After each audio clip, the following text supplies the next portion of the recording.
Hello guys, so welcome to another video. So today, nandito tayo ngayon sa Sun Moon Lake.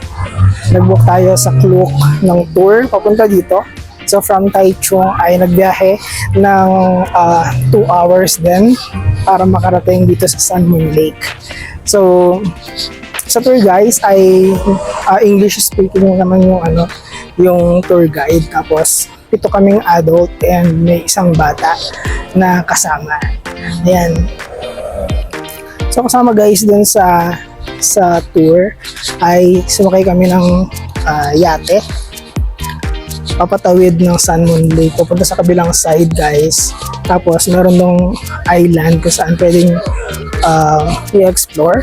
May Chinese temple at may mga nagtitinda rin ng mga Chinese foods. Then merong deck doon para makita mo yung Sun Moon Lake. Ayan. So binigyan lamang kami ng 30 minutes guys dito sa side na ito ng Sun Moon Lake para i-explore. Then kailangan bumalik din dun sa yate.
Okay guys, so nandito kami ngayon sa Xinjing Farm. Medyo malayo guys itong area na to at nasa mataas na area ng Taiwan. Mula dito ay kita yung highest point or yung highest mountain din dito sa Taiwan.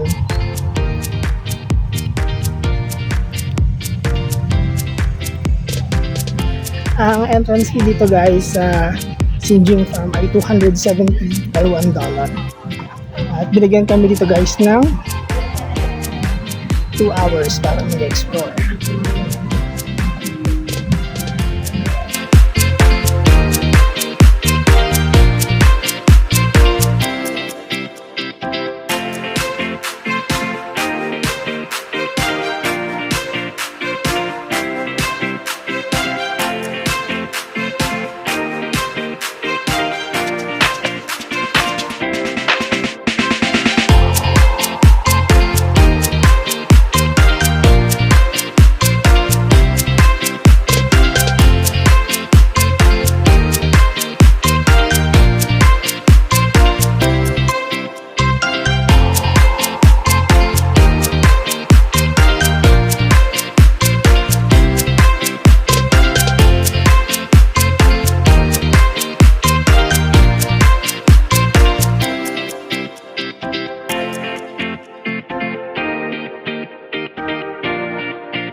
Dito guys sa Sijing Farm ay merong sheep show every 2:30 ng hapon.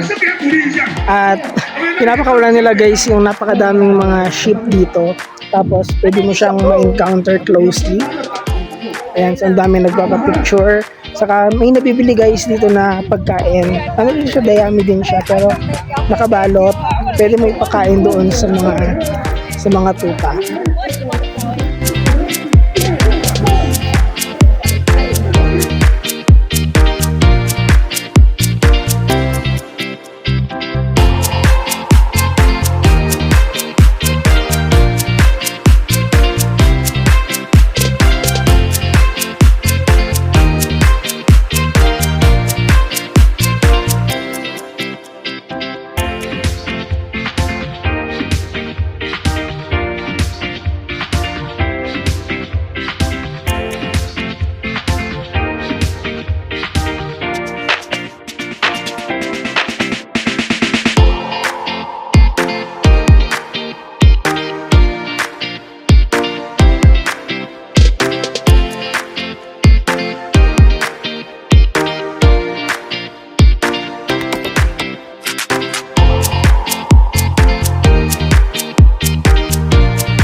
At 3:30 PM naman guys ay meron namang horse show naman.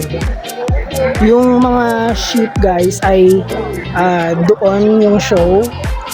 Merong stage doon. Tapos merong yung aso, parang ginaguide niya yung mga sheep sa formation. So matalino yung aso. Ayun yung pinapakita din sa show. Tapos meron doon na parang sinishave yung balahibo ng aso. Tapos kung ano-ano pa. Hindi ko kasi maintindihan guys kasi Chinese yung show. Dito naman guys sa ibaba, malapit sa entrance, nandiyan naman yung horse show mamaya. In an hour, masisimula na siya. So ngayon ay nag-iikot-ikot lang ako dito sa Sijing Farm.